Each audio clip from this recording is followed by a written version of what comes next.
Sexta-feira, gente, é dia do nosso quadro Saúde Preventiva, então a gente vai falar hoje sobre fibromialgia. As pessoas que sofrem com dores intestinais, ou dores intensas, hipersensibilidade dos músculos, estão agora amparadas por uma lei aprovada na Câmara Legislativa, que reconhece quem está nessa condição como pessoa com deficiência. Os direitos vão da isenção de impostos na compra de veículos, por exemplo, a prioridade de atendimento na rede pública ou particular de saúde. Eu fui me debruçar nessa história para te contar o que muda. Olha aí a reportagem.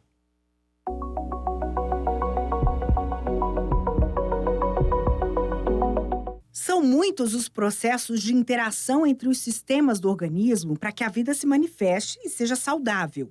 E o natural é dar tudo certo. Mas sabemos que no meio da jornada acontecem desequilíbrios e alguns deles difíceis de contornar. Existe uma alteração cerebral que afeta as vias de dor e altera os sentidos. É a chamada fibromialgia. Essa que causa principalmente dor crônica, fadiga crônica e vários outros sintomas adicionais, que são variáveis. Então, assim, tem gente que tem muita problema gastrointestinal, digestivo, constipação, diarreia, dor de cabeça, enxaqueca, às vezes dor para urinar, questão da bexiga dolorosa, dificuldade, às vezes, para fazer atividades de vida diária, dificuldade para trabalhar por causa da fadiga crônica. Sabia? É uma doença que não tem cura, só tem controle. Ainda não se sabe a causa, mas é certo que as mulheres são prevalentes. A gente não sabe a origem. Tem um componente genético, tem um componente adquirido. Às vezes a pessoa, depois de um grande estresse ou uma infecção, desenvolve um quadro desse, mas tem uma questão familiar. Agora, ele envolve boa parte da população mundial. Então, sim, é uma doença extremamente prevalente. Tem países que é 2 a 5%, tem países que é um pouco mais. Depende de hábitos alimentares, exercício físico, várias coisas que podem deixar esse quadro mais fácil ou mais difícil de controlar. Agora, imagina quando esses sintomas começam a aparecer muito antes da idade produtiva, quando a pessoa ainda é criança. Foi o que aconteceu com a Isabel. Ela começou a sentir dores ainda muito pequena e até chegar ao diagnóstico levou muito tempo, né, Isabel? Sim, eu comecei a sentir os sintomas por volta de 8, 7 anos. E aí a gente começou a investigar, começou a procurar médico para a gente ver o que poderia ser, porque eu era muito nova. Eu sempre fui atleta, então alguns médicos achavam que poderia ser o excesso de atividade física, mas ao mesmo tempo o exercício físico me ajudou muito também na questão de dor. E eu só fui descobrir o que realmente era depois de 10 anos. O que você sentia e o que você ainda sente hoje? Eu sinto muita dor nas articulações, né? Então eu já tive crise no joelho, tive crise no tornozelo, tive crise no quadril agora recentemente. O meu novo quadro agora é no dedo do pé, que é a articulação do hálux, que está com uma artrosezinha. Então são várias articulações que eu vou sentindo ao longo do tempo e que quando dá uma crise, que é uma dor mais aguda, aí eu preciso procurar o Dr. Gropen, procurar a clínica para eu conseguir realmente amenizar essa crise. Ela pode ser beneficiada pela lei que acaba de ser promulgada no DF pela Câmara Legislativa. Ela coloca os fibromiálgicos no rol das pessoas com deficiência, com benefícios específicos garantidos.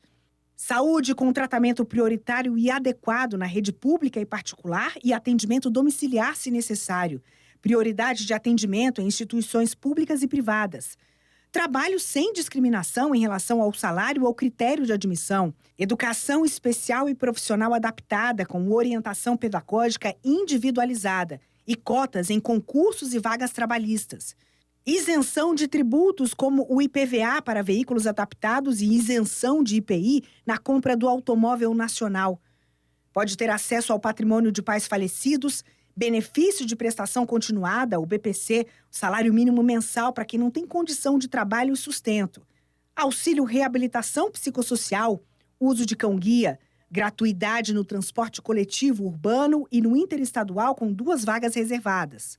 Em caso de descumprimento desses direitos, a pessoa com deficiência pode e deve procurar o Ministério Público ou a Defensoria Pública. Em caso de ofensa trabalhista, ele tem ainda a Delegacia Regional do Trabalho ou o Ministério Público do Trabalho. Para quem tem esse tipo de doença, a peregrinação em hospitais é muito grande. Mudaria tudo se o diagnóstico fosse feito ainda no começo. Foi muito difícil para minha mãe, porque ela não sabia o que era e eu reclamava sempre de dor. Então era o mais complicado, eu não saber o que de fato era, né? Então, se tivesse sido no primeiro médico que eu tivesse descoberto, eu acho que teria realmente facilitado muito até para eu começar a tratar muito antes, né? Começar a entender o que eu tinha. No ambulatório de dor lá da Universidade de Brasília, né, que eu sou um dos coordenadores, a gente tem um programa de dor crônica que inclui pacientes com fibromialgia. Alguns locais já está mais evoluído, como no grupo de dor lá da USP, tem assim um serviço maior nesse sentido, mas a gente ainda tem muito para caminhar. A gente precisa de fazer equipes assim maiores e com mais recursos para a gente poder dar o melhor tratamento para essas pessoas.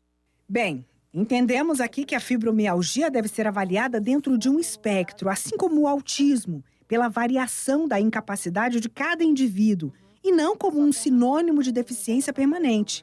A Isabel parece super desenvolta. Isso chegou a ser o argumento de veto do governador Ibanez Rocha quando a lei estava em tramitação. Para casos assim, utiliza-se em outros países o critério internacional de incapacidade, que independe do tipo de doença. Funciona como uma prova objetiva que ajuda autoridades de saúde na alocação de recursos, avaliando individualmente cada paciente. Mas aqui no DF, graças à Lei 7.336, a Isabel e todos os fibromiálgicos estão resguardados como pessoas com deficiência e, portanto, com direitos especiais perante a sociedade. Tá certo aí. Você viu a reportagem e entendeu direitinho, né?